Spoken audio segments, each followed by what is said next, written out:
Hi, my name is Megan O'Brien. I'm a youth services librarian with Winnipeg Public Library, and today I have a few book recommendations for you.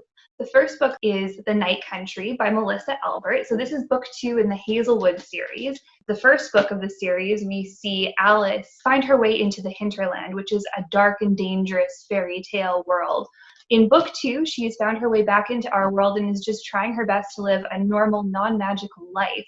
But in the meantime, the hinterland has begun to die. She realizes very quickly that there is a dark and dangerous force that has begun to stalk the survivors of the hinterland. It's a really great choice of reading material if you're someone who enjoys fairy tales and is maybe looking for something a little different.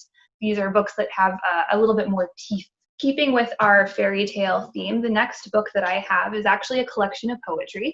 I don't read poetry all the time, but I do find it's a really nice option if you are feeling a little bit unfocused. Maybe you don't quite have the energy to hop into something that's a little bit longer. So Amanda Lovelace, she has quite a few different collections of poetry, and they also have a bit of a fairy tale theme to them. So The Princess Saves Herself in this one is a great choice. It's written in 4 different sections: the princess, the damsel, and then the queen, and then the last section is directed at the general you, so the reader. And the last book that I have is this recipe book.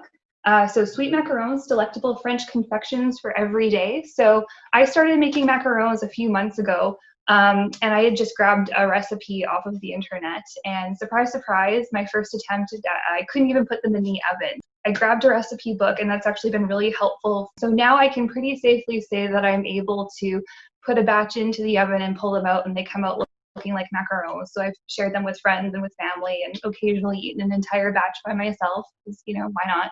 I would highly recommend even checking out something like RB Digital or Overdrive. Those are 2 of our e-resources, and they have tons of really great recipe magazines and books. You'll be able to find some really excellent recipe ideas there.